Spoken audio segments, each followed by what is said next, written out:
Hey, what's up, people? Back at you again with another Moralities Moment.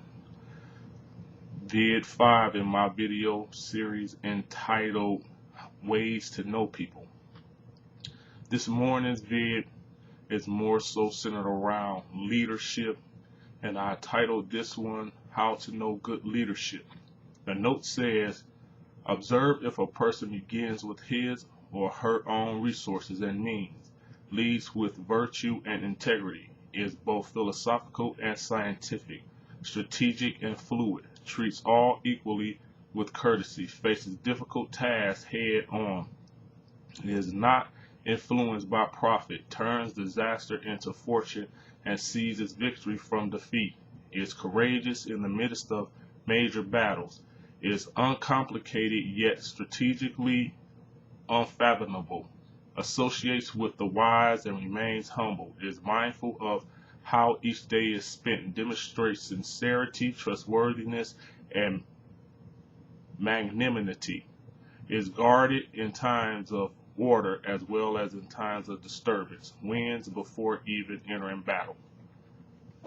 Like I said, this morning's vid is centered around how to know good leadership, and I thought this would be a good vid to post simply because, here in the state of Michigan, we got a lot of stuff going on with leadership throughout the country.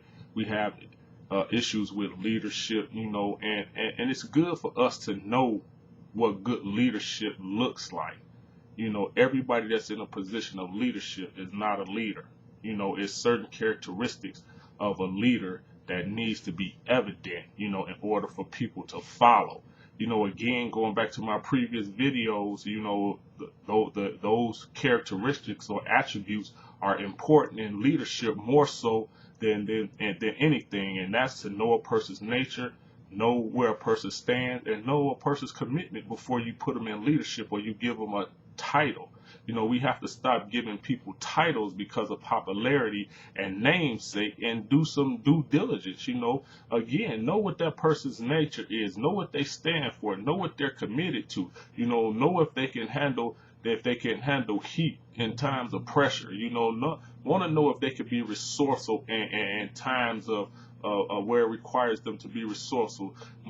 You got to know if they're easily led off by profit, and that goes back to, that's a touchy subject, because even in the church today, a lot of people that's in leadership, they're easily led away or stray away because of profit. I don't have to call no names, and I don't have to bring up certain situations because I know we've all seen instances where leadership has been led astray due to profit. The Bible says if a man that transgressed for a crumb of bread, what would you think he'd do for a large sum of money?